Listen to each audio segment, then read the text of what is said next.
Vice President Johnson, Mr. Speaker, Mr. Chief Justice, President Eisenhower, Vice President Nixon, President Truman, Reverend clergy, fellow citizens. We observe today not a victory of party, but a celebration of freedom, symbolizing an end as well as a beginning, signifying renewal as well as change. For I have sworn before you and Almighty God the same solemn oath our forebears prescribed nearly a century and 3/4 ago. The world is very different now, for man holds in his mortal hands the power to abolish all forms of human poverty and all forms of human life. And yet the same revolutionary beliefs for which our forebears fought are still at issue around the globe. The belief that the rights of man come not from the generosity of the state, but from the hand of God.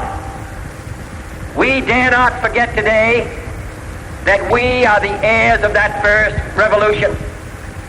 Let the word go forth from this time and place to friend and foe alike that the torch has been passed to a new generation of Americans born in this century, tempered by war, disciplined by a hard and bitter peace, proud of our ancient heritage, and unwilling to witness or permit the slow undoing of those human rights to which this nation has always been committed and to which we are committed today at home and around the world.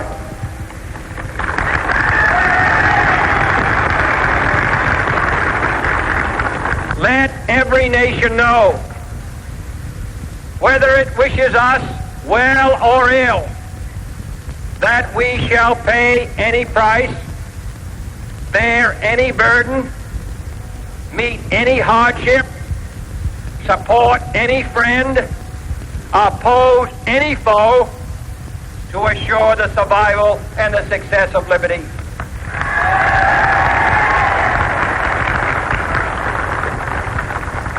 This much we pledge and more. To those old allies whose cultural and spiritual origins we share, we pledge the loyalty of faithful friends. United, there is little we cannot do in a host of cooperative ventures. Divided, there is little we can do, for we dare not meet a powerful challenge at odds and split asunder. To those new states whom we welcome to the ranks of the free, we pledge our word that one form of colonial control shall not have passed away, merely to be replaced by a far more iron tyranny.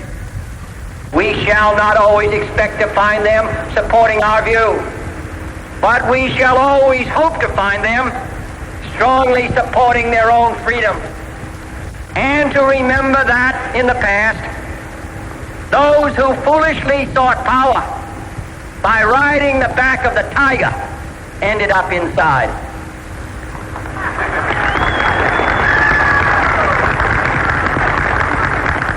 To those people in the huts and villages of half the globe struggling to break the bonds of mass misery, we pledge our best efforts to help them help themselves for whatever period is required, not because the communists may be doing it, not because we seek their votes, but because it is right.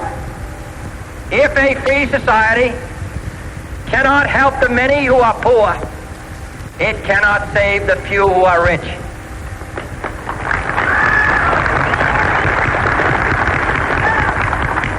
To our sister republics south of our border, we offer a special pledge to convert our good words into good deeds, in a new alliance for progress, to assist free men and free governments in casting off the chains of poverty.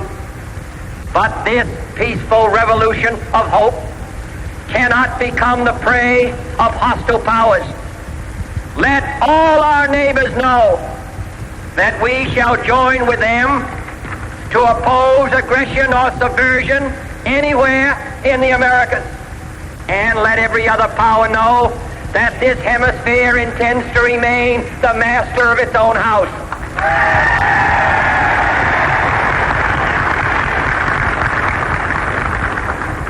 To that world assembly of sovereign states, the United Nations, our last best hope, in an age where the instruments of war have far outpaced the instruments of peace, we renew our pledge of support to prevent it from becoming merely a forum for invective, to strengthen its shield of the new and the weak, and to enlarge the area in which its writ may run. Finally, to those nations who would make themselves our adversary, we offer not a pledge, but a request that both sides begin anew the quest for peace. Before the dark powers of destruction, unleashed by science, engulf all humanity in planned or accidental self-destruction, we dare not tempt them with weakness, for only when our arms are sufficient beyond doubt can we be certain beyond doubt that they will never be employed. But neither can two great and powerful groups of nations take comfort from our present course, both sides overburdened by the cost of modern weapons, both rightly alarmed by the steady spread of the deadly atom, yet both racing to alter that uncertain balance of terror that stays the hand of mankind's final war. So let us begin anew, remembering on both sides that civility is not a sign of weakness, and sincerity is always subject to proof. Let us never negotiate out of fear, but let us never fear to negotiate.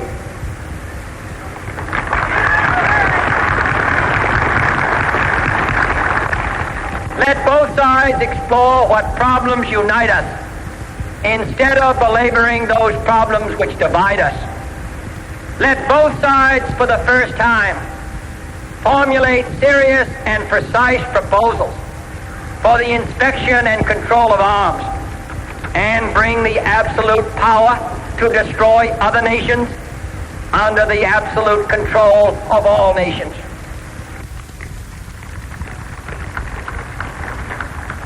Let both sides seek to invoke the wonders of science instead of its terrors.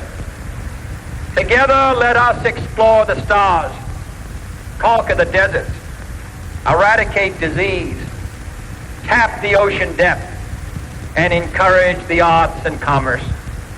Let both sides unite to heed in all corners of the earth the command of Isaiah to undo the heavy burdens and let the oppressed go free. And if a beachhead of cooperation may push back the jungle of suspicion, let both sides join in creating a new endeavor, not a new balance of power, but a new world of law, where the strong are just and the weak secure and the peace preserved. All this will not be finished in the first 100 days, nor will it be finished in the first 1,000 days, nor in the life of this administration, nor even perhaps in our lifetime on this planet. But let us begin.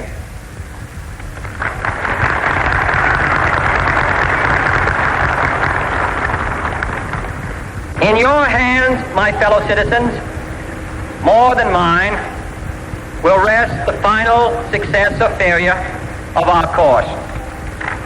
Since this country was founded, each generation of Americans has been summoned to give testimony to its national loyalty. The graves of young Americans who answered the call to service surround the globe. Now the trumpet summons us again, not as a call to bear arms, though arms we need, not as a call to battle, though in battle we are, but a call to bear the burden of a long twilight struggle, year in and year out, rejoicing in hope, patient in tribulation, a struggle against the common enemies of man, tyranny, poverty, disease, and war itself. Can we forge against these enemies a grand and global alliance, north and south, east and west, that can assure a more fruitful life for all mankind? Will you join in that historic effort?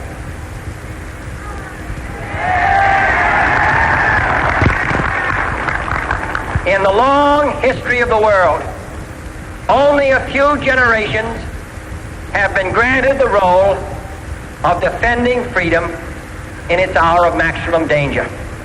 I do not shrink from this responsibility. I welcome it.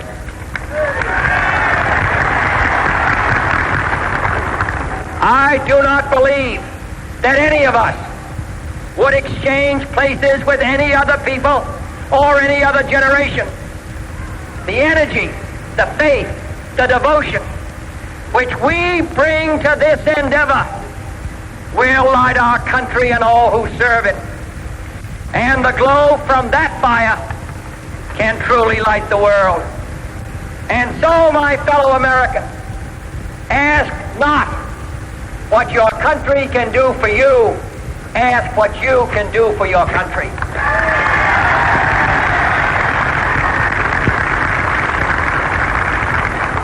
My fellow citizens of the world, ask not what America will do for you, but what together we can do for the freedom of man.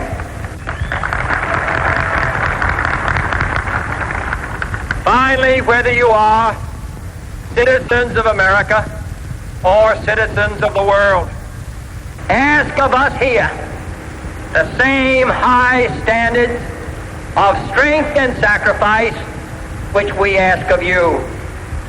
With a good conscience, our only sure reward, with history the final judge of our deeds, let us go forth to lead the land we love, asking His blessing and His help, but knowing that here on earth, God's work must truly be our own.